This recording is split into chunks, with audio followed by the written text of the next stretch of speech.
For the cardiovascular system, there are four key terms that are really important and we need to understand.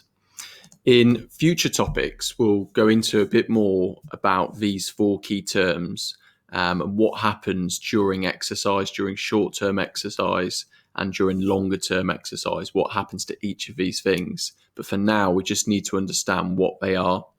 So heart rate, first of all, is the amount of times that the heart beats per minute. So heart rate obviously changes during exercise. You have a resting heart rate when you're not exercising, and then you have a working heart rate when you are exercising.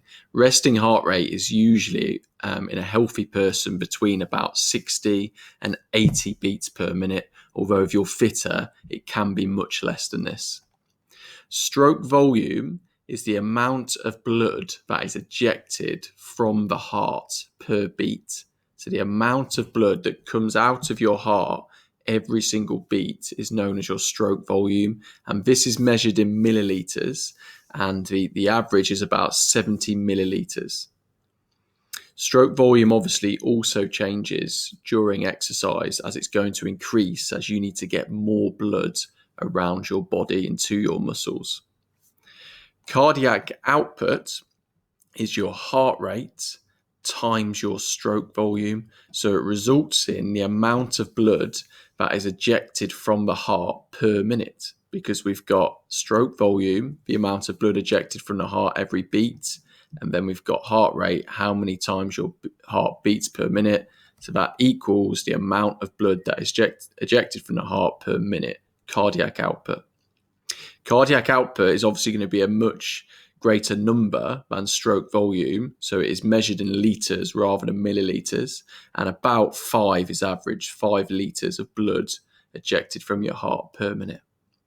The final key term is anticipatory rise, and this is an increase in heart rate that typically occurs just before an activity is to be undertaken. So you may have realised, for example, if you've ever taken part in an athletics event in particular, if you're a sprinter or long distance running, just as you get on the line before the race starts, you probably realise that you start to feel very nervous, and part of those nerves result in your heart rate picking up a little bit.